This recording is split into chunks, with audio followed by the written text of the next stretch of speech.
Egaa hoogganaan ABO duraanii jiddu galeessa hoogganaatiin kan ture mootummaa waliin waliigaltee mallatteessee mootummaan ammoo waliigaltee WBO waliin mallattaa'e jechuudhaan gabaafameen booda amman tan ammoo guyyoota itti aanan kanneen keessatti bal'inaan loltoonni yeroo galan agarsiifamaati jira. Keessattuu aanota 6 keessaa jechuudhaan mee kan mootummaan gabaasee fi waan sooshaal miidiyaa kanarratti deemaatiin jiru hawwii uummanni keenya wanni kun nagaha naaf fida jedheetiin agarsiisaatiin jiru. Dhuguma ammoo nagaha dhugaa kan uummanni keenya dheebote san ni fida. Akkasuma qondaalonni ABO misooma mootummaan naannootii fi mootummaan federaalaa hojjetan daawwachaatiin jiru jechuudhaan haala kanaan agarsiifamaati jiru. Kantiibaa magaalaa Finfinnee Adaanach waliinis mul'ataniiti jiru. Mee maaltu deemamaatiin jira? Abduu Moobaala Biraahi bagara deebiidhaan gara chaanaala kiyyaa dhuftan isiniin jira. Jaalsanyii Nagaasaa qondaalaa ABO duraanii jiddu galeessa hoogganaatiin kan ture qabsaa'aa gameessa eega isaa fi mootummaan naannoo Oromiyaa yeroo walii mallatteessan eega mallattoon sun mul'ifame booda amman tana bal'inaan loltoonni WBOdha yeroo galanidha. Karaa miidiyaa mootummaatii fi kominikeeshinii Oromiyaatiin kan gabaafamaa jirudha. Gara loltoota kanatti as deebinaa hooggantoonni gaafa duraa walii mallatteessuu mootummaa naannoo Oromiyaa waliin mul'ifamaatiin turan jaalsanyiidhaan kan durfaman ammoo misooma mootummaa naannoo Oromiyaatii fi akkasuma gartee kan mootummaan federaalaa keessattuu bulchiinsi Finfinneedhaa misoomsee daawwataa jiran jechuudhaan aga Adwaa 00 yeroo daawwatan mul'ata jechuudha. Kana qofaa miti kantiibaa magaalaa Finfinnee Adaanach Abeebee waliinis suuraan haala kanaan mul'ifameeti qondaalonni ABOdha kan gartee yaamicha ummata fudhatuudhaan galanii waliigaltee nagahaa mallatteessan bulchaa magaalaa Finfinnee waliinis mari'atanii wal arganii waliin mari'atanii yeroo gaarii dabarsan jechuudhaan kan isaan ittiin gabaasan jechuudha. Maxxansa tokkoon argee fuutana waa'ee gartee isaan masaraa keessa daawwataa jiran masaraa mootummaa Adwaa 00 dabalatee akkasuma gartee Adaanach waliin wal argu kanallee dabalatee maxxansa tokko akkuma qoosaatitti baga jaalsanyii gartee ijoollee WBOdha mataa guduruutuni baga osoo gartee mataa kana haadhatiin osoo lubbuudhaan jiranii baga masaraa kana gartee seenanii keessatti suuraa illee taatu kaanii kan jirudha jechuun fakkeenyaaf jira achi keessatti suuraa ka'uudhaa fi hawwii kursiidhaati maalii miti qabsooni bilisummaa uummata kana gidiraa jalaa baafnaadha malee. Tole hayyee eega waliigalteen kun mallattaa'een boodatti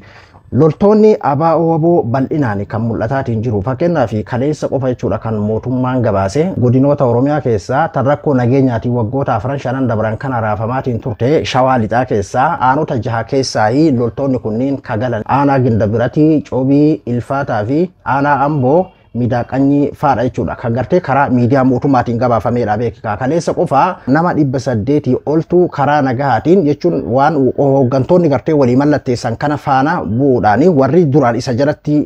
lolaa turan jechuudhaan karaa miidiyaa mootummaatiin kan inni gabaafame kabiraa fakkeenyaaf ana yeroo gartee galu uummanni ammoo yeroo sibatanidha kan mul'atu kan hedduu takka garaa na nyaatee isa kanaadha fakkeenyaaf aanota gartee kanneen keessaa yeroo loltoonni kunniin galan akkaataan itti simatamedha akkanatti bahee uummanni gartee yeroo simatudha hagam takka gartee akka uummanni keenya nagaa dheebote hagam takka akka uummanni keenya gartee nagaa hawwe amma waa lamaan kaniin argee asirratti jechuudha waa'ee kanaatiin wal qabatee tokko kallattii magaalaa mootummaan jedhu kana qofarratti mootummaadhaaf kan harka dhahuudhaaf waan kana sappoortullee ni mul'ata kabiraa immoo kan dhugumatti gartee wanti kun uummata keenyaa fi nagaa waaraa waan fidu itti fakkaatee gartee gammachuu agarsiisaatiin jirullee ni jira jechuudha kuni nagaa waaraa ni fida jedheetiin hin yaadu akkasuma gartee kana hayyoonni illee kanaadha kan isaan jechaatiin jiran osoo akkuma gartee uummanni keenya hawwe kanatti wanti kun nagaa hundeedhaan kan buusu taate waan akkas nama gammachiisu waggoota 4-5 dabran kana waan uummanni keenya hawwee dhabeedha sila garuu ammoo dubbiin akkasii miti haga gartee loltoonni bilisummaa Oromootii fi mootummaan wal loluu dhiisanii waraanni bilisummaa Oromoo kan bosona jiru hundi galeedha hundetti wanti kun akkamitti furameetiin nageenyi waaraan gartee uummata keenyaaf bu'aa ka jedhuudhaa fi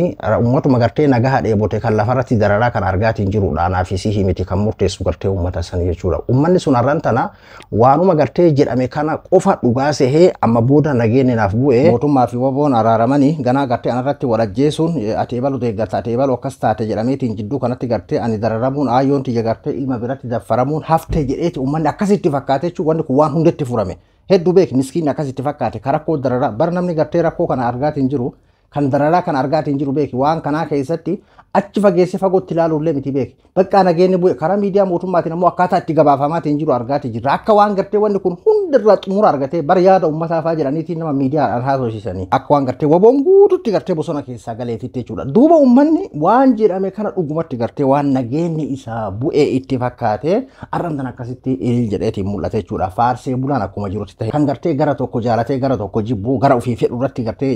irkateetiin ittiin gartee waan kan akkasitti ilaaluleen akkuma jirutti ta'ee ummanni miskiinni rakkoo dararaa argaatiin jiru naafisii miti kalafarratti dararaa kan argaatiin jiru har'an tana santu furmaatanaaf argate waboo fi mootummaan araaraman hundetti waan kun waan furame sehee akkasi gartee ilii jedhee gammaduu danda'a. Garuu kana booda ammoo maaltu itti aana nageenya ni bu'a ka jedhuudhaa fi waraanni bilisummaa Oromoo hooggansi meeqa jiddu galeessaa ta'u kibbasaa ta'u kibba lixaasaa ta'u wal waraansi yoo itti fufame uummata keenyaa fi jaalsanyiin galee yookiin ammoo gartee murni wayii yookiin ammoo jaalmarroonuu murna wayii ta'eetiin kophaa haa galu kan biraallee kophaa haa galu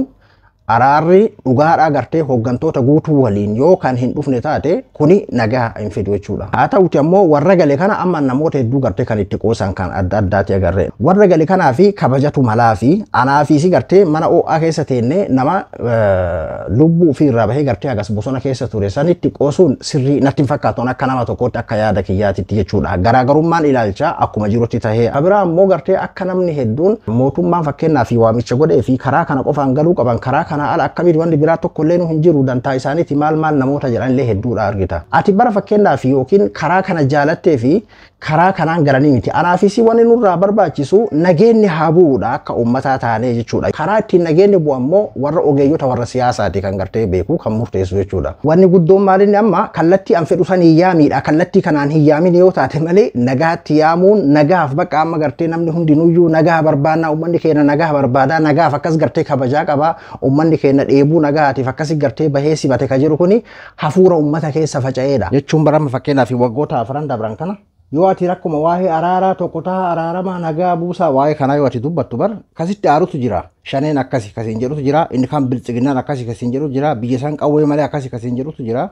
Amma ammoo hafuurri gartee araara tokkummaadha ka jedhu kuni jechuun bakka hunda keessa faca'ee jira gara kaan miidiyaa mootummaa OBN nu gabaasaatiin jira gabaafamaa jira jechuudha kallattii hundaaniyyuu faarsee bulaallee amma nagaa waan jedhu gabaasaa jira. Karaa amma ittiin gartee nagaa jedhan kun karaa kanatu sirriidha sirrii miti kaan beekan qajeelchaatiin jiru amma nagauma kana lallabuun jechuudha. Ni hartoota waggoota afran dabran kana namoonni keessattuu gartee waa'ee dhiqoo naannoon isaanii nagaa qabu wal qoqqoodiinsaa jechuudha Oromoon maali bakka akkasaa godhanii daaraa haa godhanii akkas jechuudha ala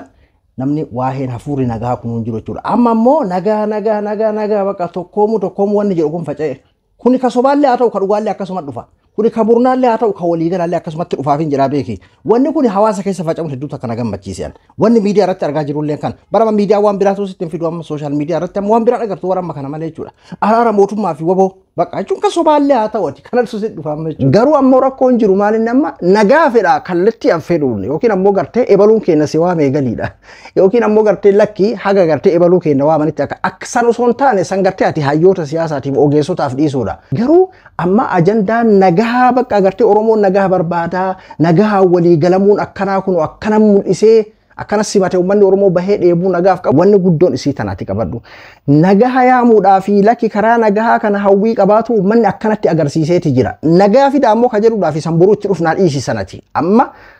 murna tokko yookiin ammoo jaalsanyii wajji fedhu nama kuma tokkollee qabatee fedhu nama kuma shanis qabatee kuma kudhanillee qabatee haa galu kuma dhibballee qabatee haa galu mee akkuma amma isaan jedhan kanatti nagaa fidaa duuba isaa ammoo nageenni jira wal ajjechaan sun dhaabbataa wali dhukaasuun sun dhaabbataa akka jedhu san naa'atillee boruu iftaanuu argina baatii takka boodaa arginaa jechuudha. Anamma tokko wanni na ajaa'ibsu maaliin maal jedhanii himuu deemaniidha amma waan kanatti aanee dhufuudhaaf bar waan nama ajaa'ibsiisu taate amman tana tahamaatiin jiru kana amma habashoonni yookiin ammoo gartee warra amaaraa kun ka keessa hin beekne dhugumaa waan gartee waan guututti galaa jiru se'aniiti Oromoon gartee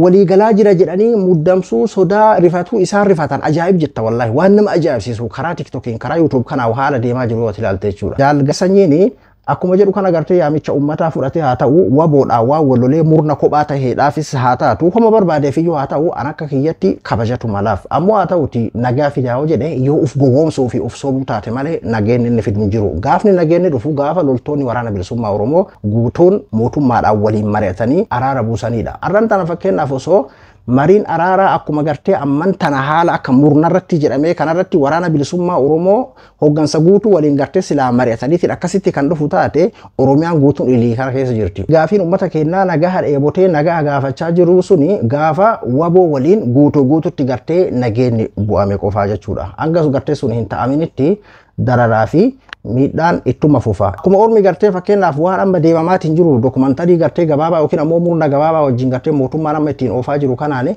Oromoon araarame Oromoon tokko ta'ee waliigalee maal jedhameetiin akkasi gartee rifaatuu keessa jiran kana kan gartee osoo hin turre asirraa yeroo muraasa booda wanni biraa mul'atuudhaaf taa'u kanattu akkana garrifatan kana gaafni Oromoon dhugumatti walii galee siyaasa qalamaa fi daftaraa qofarratti garaagarummaa siyaasaa walii kabajee tokkummaa biyyasaa irratti gaafa gartee akkasiin mul'ate maaltu taama ka jedhu asirraa laaluun nama dhibu jechuudha. Hundaafiyyuu dhugumatti araara dhugaa san gartee kan Oromiyaa keessatti boqonnaa uummata keenyaaf kennu kana gahaa buusu san Rabbiin haa agarsiisuun jenna. Isa kana miti. Isa amma gartee murna tokko garee tokko kana gartee akkaatuma amma dura irras dabarree nama sadii afur agarree bar murnaan gareedhaan jechuudha. Nuti yoo xiqqaate Oromoon gara tokkummaa isaatti tokkummatti dhufuudhaaf garee tokkorratti tokkoomeen waan hin jirre. Tokkummatti dhufuu jechuun garaagarummaa siyaasaa walii kabajeeti waliin tokkooma jechuudha. Wal caalee osoo hin ta'in wal qixxummaadhaan kan inni gartee walii tokkoomu jechuun warri fakkeenyaaf yookiin faarsee bulaan